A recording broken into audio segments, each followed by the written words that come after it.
আজ আমরা আলোচনা করব একটি অত্যন্ত গুরুত্বপূর্ণ বিষয়, সংখ্যাতত্ত্ব বা নিউমোরোলজি। কিভাবে শুধুমাত্র আপনার জন্ম তারিখ থেকেই জীবনের ভাগ্য, চরিত্র ও ভবিষ্যৎ সম্পর্কে একটি ধারণা পাওয়া যায়, সেটাই আজ আপনাদের সামনে তুলে ধরব। সংখ্যা আমাদের এই বিশ্ব ব্রহ্মাণ্ডের একটি মৌলিক শক্তি। প্রতিটি জিনিসের মধ্যেই কোনো না কোনো সংখ্যার প্রভাব রয়েছে। পাশ্চাত্য জ্যোতিষে নিউমোরোলজির ব্যবহার খুবই গুরুত্বপূর্ণ, আর বৈদিক জ্যোতিষেও সংখ্যার প্রভাব আছে, তবে কিছুটা ভিন্নভাবে। আজ আমরা এই দুই জ্যোতিষ পদ্ধতির একটি সহজ মেলবন্ধন দেখব। জন্ম তারিখ আমাদের জীবনের একটি গুরুত্বপূর্ণ সূচক। এটি সম্পূর্ণ ভবিষ্যৎ না বললেও জীবনের একটি দিক নির্দেশ করে, আর সম্পূর্ণ বিশ্লেষণের জন্য প্রয়োজন জন্মছক। তাই যাদের কাছে জন্মছক নয়, শুধু জন্ম তারিখ আছে, তাদের জন্য এই আলোচনা বিশেষভাবে উপকারী। এখন আসি মূল বিষয়, আপনার ভাগ্যাঙ্ক বা ডেস্টিনি নাম্বার। কিভাবে বের করবেন আপনার ডেস্টিনি নাম্বার বা লাইফ নাম্বার? ভাগ্যাঙ্ক বা ডেস্টিনি নাম্বার বের করার জন্য খুব সহজ প্রক্রিয়া। আপনার জন্ম তারিখ, দিন, জন্ম মাস এবং জন্মসাল, এই তিনটিকে আলাদা আলাদা করে সব ডিজিট যোগ করুন। তারপর যোগফলকে আবার সিঙ্গেল ডিজিটে 1 থেকে 9 কমিয়ে আনুন। চলুন এবার উদাহরণ দিয়ে দেখিয়ে দিই। বুঝতে না পারলে স্ক্রিনে ফলো করুন, তাহলে বুঝতে পারবেন। ধরুন কারো জন্ম 1 ফেব্রুয়ারি 1994, দিন 1 ধরলেন, মাস 0 + 2 = 2, সাল 1 + 9 + 9 + 4 = 23। মোট কি হচ্ছে 1 + 2 + 5 = 8, অথবা সব ডিজিট একসাথে 1 + 0 + 2 + 1 + 9 + 9 + 4 = 26, 2 + 6 = 8। তাহলে এই ব্যক্তিটির ডেস্টিনি নাম্বার কত? এই ব্যক্তিটির ডেস্টিনি নাম্বার 8। যদি যোগফল 11, 22, 33 ইত্যাদি মাস্টার নাম্বার আসে, তবে কিছু ক্ষেত্রে সেটা না কমিয়ে রাখা হয়, কিন্তু সাধারণত আমরা 1 থেকে 9 এর মধ্যেই কমিয়ে নিই। প্রত্যেক জন্ম তারিখ থেকেই 1 থেকে 9 এর মধ্যে কোনো একটা সিঙ্গেল ডিজিট পাওয়া যাবে। এই নাম্বারটি আপনার জীবনের মূল ভাইব্রেশন বা এনার্জি নির্ধারণ করে। এটি প্ল্যানেটারি এনার্জির প্রতিনিধিত্ব করে। সংখ্যা ও গ্রহের যোগসূত্র। বহু বছরের জ্যোতিষ ও নিউমোরোলজিস্টদের গবেষণার ফল এই অ্যাসোসিয়েশন। এটি কোনো মাথা থেকে বের করা নয়, বরং এনার্জির রিপ্রেজেন্টেশন। 1 রবি অর্থাৎ সূর্যের, 2 চন্দ্র অর্থাৎ মুন, 3 বৃহস্পতি জুপিটার, 4 রাহু গ্রহণবিন্দু, 5 বুধ মার্কারি, 6 শুক্র ভেনাস, 7 কেতু গ্রহণবিন্দু, 8 শনি স্যাটার্ন, 9 মঙ্গল অর্থাৎ মার্স। 10 পাতার উপরের সংখ্যা সিঙ্গেল ডিজিটে কনভার্ট করতে হয়। এই চার্ট মনে রাখলে অনেক সুবিধা হবে। এবার আসুন বিস্তারিতভাবে প্রত্যেক সংখ্যার চরিত্র, শক্তি ও দুর্বলতা, কর্মক্ষেত্র, সম্পর্ক ও স্বাস্থ্য নিয়ে আলোচনা করি। মনে রাখবেন, এটি শুধুমাত্র জন্ম তারিখের ভাইব্রেশনের উপর ভিত্তি করে একটা সাধারণ থিওরি। জন্মছক বা কুণ্ডলী সবসময় সবচেয়ে গুরুত্বপূর্ণ। নিউমোরোলজি শুধু সাহায্য করে, পূর্ণ ভবিষ্যৎবাণী নয়। সংখ্যা 1 রবি বা সূর্যের ভাইব্রেশন।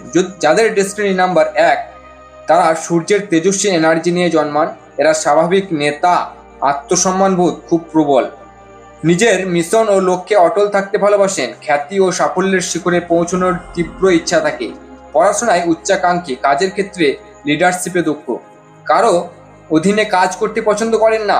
সেলফ প্রফেশন বা নিজের ব্যবসায় ভালো ফল করে। দুর্বলতা কি? সমালোচনা সহ্য করতে পারেন না, আঘাত পেলে মূর্ছিত হয়ে পড়েন, কিন্তু ঘুরে দাঁড়ানোর শক্তি প্রবল। পিতৃস্থানীয় মানুষের সঙ্গে মানসিক মিল বেশি। সম্পর্ক খুঁতখুঁতে, ভেবেচিন্তে পদক্ষেপ নেন।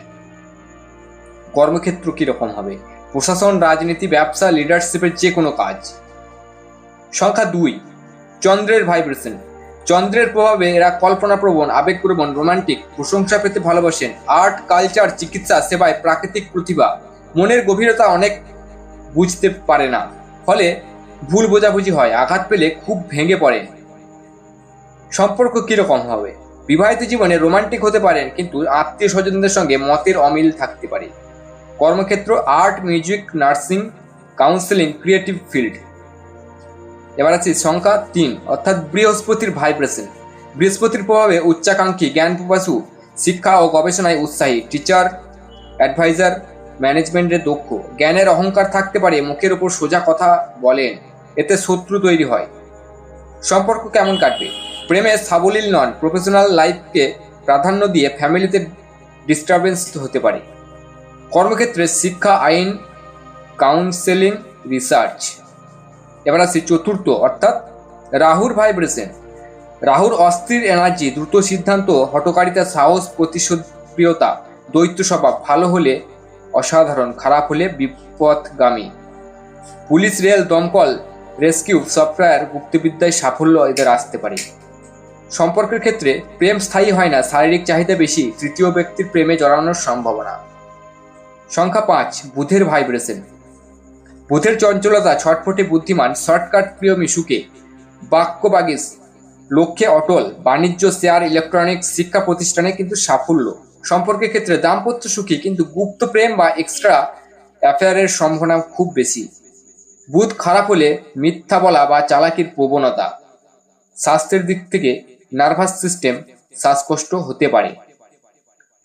সংখ্যা 6 শুক্রের ভাইব্রেশন। শুক্র সৌন্দর্য ও বিলাসিতার, বাস্তববাদী, সহনশীল, শৈল্পিক, আকর্ষণীয়, অর্থাৎ শিল্পজাতীয় কর্ম এরা করতে পারবে। বিপরীত লিঙ্গ আকৃষ্ট হয়। শিল্প, মিডিয়া, অভিনয়, কসমেটিক্স, গার্মেন্টস, ইলেকট্রনিক্স, বিউটি পার্লারের সাফল্য। অ্যাস্ট্রোলজিতেও ভালো করতে পারে। সম্পর্কের দিক থেকে দাম্পত্য জীবন সুখের, অনেকের কাছে আদর্শ। এবার আসছি সংখ্যা 7 অর্থাৎ কেতুর ভাইব্রেশন। কেতুর রহস্যময় এনার্জি, নিজেকে লুকিয়ে রাখা, আধ্যাত্মিক ঝোঁক, প্রথম জীবনে বাধা, উচ্চ শিক্ষায় সাফল্য, গুপ্তবিদ্যা, রিসার্চ, সার্জারি। কেতু ভালো থাকলে তন্ত্রমন্ত্র, আধ্যাত্মিকতায় আগ্রহ জন্মাতে পারে। সম্পর্কের দিক থেকে প্রেমে পারদর্শী নন, বিচ্ছেদের সম্ভাবনা, দাম্পত্য রোমান্সের অভাব। সংখ্যা 8 শনির ভাইব্রেশন। শনির কঠোর শৃঙ্খলা, পরিশ্রমী, নিয়মানুবর্তী, অভিমানী। ডিলে ও বাধা, প্রথম জীবনে 32 থেকে 35 বছর পর সাফল্য আসতে পারে। ইঞ্জিনিয়ারিং, খনিজ, লোহা, চামড়া, পেট্রোলিয়াম প্রযুক্তিতে ভালো, অর্থাৎ এসব কাজে তারা দক্ষ হতে পারেন। সম্পর্কের দিক থেকে প্রেমে হতাশ, দাম্পত্য শুরুতে কষ্ট, পরে স্থিতিশীল। সম্পত্তি নিয়ে সতর্ক থাকুন। সংখ্যা 9 মঙ্গলের ভাইব্রেশন। মঙ্গলের স্বাধীন চেতনা, রাগ, জেদ, অভিমানী প্রবল, স্ট্রেট ফরওয়ার্ড, ক্ষমতা প্রিয়, খেলাধুলা, চিকিৎসার, পুলিশ, ডাক্তারি, নার্সিং, দমকল, বৈদ্যুতিক বিভাগে সাফল্য, প্রথম জীবনে চাকরিতে সাফল্য। সম্পর্কের ক্ষেত্রে কামুক প্রকৃতি, একাধিক প্রেম, বিয়ে হতে পারে, মানসিক মিল কিন্তু কম। বন্ধুরা, এটা ছিল জন্ম তারিখ ভিত্তিক সংখ্যাতত্ত্বের একটি বিস্তারিত আলোচনা। পাশ্চাত্য বৈদিক জ্যোতিষের মিশ্রণ। প্রত্যেক সংখ্যার ভাইব্রেশন আপনার জীবনকে প্রভাবিত করে, কিন্তু জন্মছকই চূড়ান্ত কথা বলে। এটি শুধু একটি গাইডলাইন, যাতে আপনি নিজেকে আরো ভালোভাবে চিনতে পারেন এবং সঠিক পথে চলতে পারেন। আপনার ডেস্টিনি নাম্বার কত কমেন্টে জানান, আমি বিস্তারিত বলবো। আর যদি আপনার ডেস্টিনি নাম্বার বের করতে না পারেন, তাহলে আপনার জন্ম সালটি অবশ্যই কমেন্টে জানাবেন। তাহলে আমি কথা দিচ্ছি, প্রত্যেকের জন্মসাল অনুযায়ী আপনার ডেস্টিনি নাম্বার বের করে দেবো। তারপর আপনারা ফলাফলটি বুঝে নিতে পারবেন। ভিডিওটি ভালো লাগলে লাইক করুন, চ্যানেলে নতুন এলে সাবস্ক্রাইব করতে ভুলবেন না, আর অবশ্যই শেয়ার করুন বন্ধুদের সাথে, যাতে তারাও তাদের ডেস্টিনি নাম্বার জানতে পারে। পরের অনুষ্ঠানে দেখা হচ্ছে। সুস্থ থাকুন, ভালো থাকুন, রাধে রাধে।